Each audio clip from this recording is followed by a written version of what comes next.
Alors, le label Église verte, c'est un outil qui a été élaboré conjointement par l'Église catholique, l'Église protestante, l'Église orthodoxe en France, pour pouvoir aider les communautés chrétiennes à s'inscrire dans un processus de conversion écologique.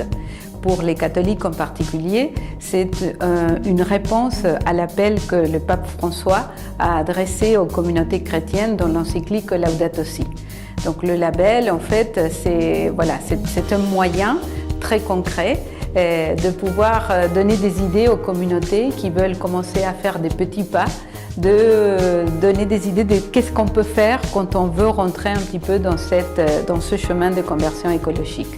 Le label passe par avant tout répondre à un éco-diagnostic qui est constitué des questions organisées dans plusieurs domaines et parce qu'il s'inscrit véritablement dans une approche d'écologie intégrale.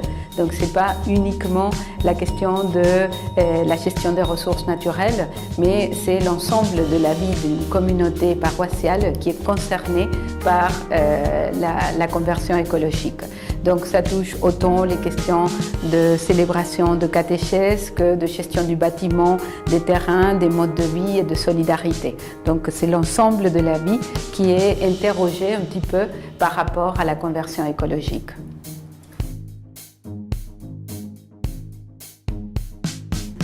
Alors, il nous semble que la Nuit des Églises, c'est une très belle opportunité pour ouvrir les portes des églises à la société au sens large du terme et qu'aujourd'hui, le label Église verte et l'écologie en particulier sont des espaces où justement le dialogue entre Église et société peuvent être très féconds.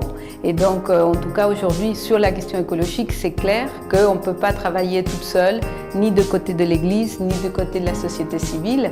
Et donc, voilà, la Nuit des Églises, c'est un peu aussi ce lieu qui permet peut-être la rencontre entre l'extérieur et l'intérieur de l'Église.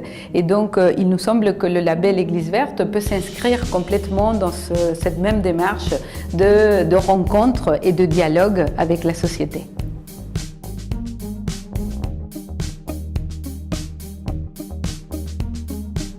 Alors, écoutez, je dirais, je m'adresse là surtout évidemment à ceux qui sont porteurs du label Église verte. Aujourd'hui, on a déjà plus de 260 églises qui sont labellisées Église verte, donc, et qui essayent justement de pouvoir aussi faire de la contagion, si vous voulez, diffuser autour d'elles ces chemins, ces démarches de conversion écologique aidées par le label.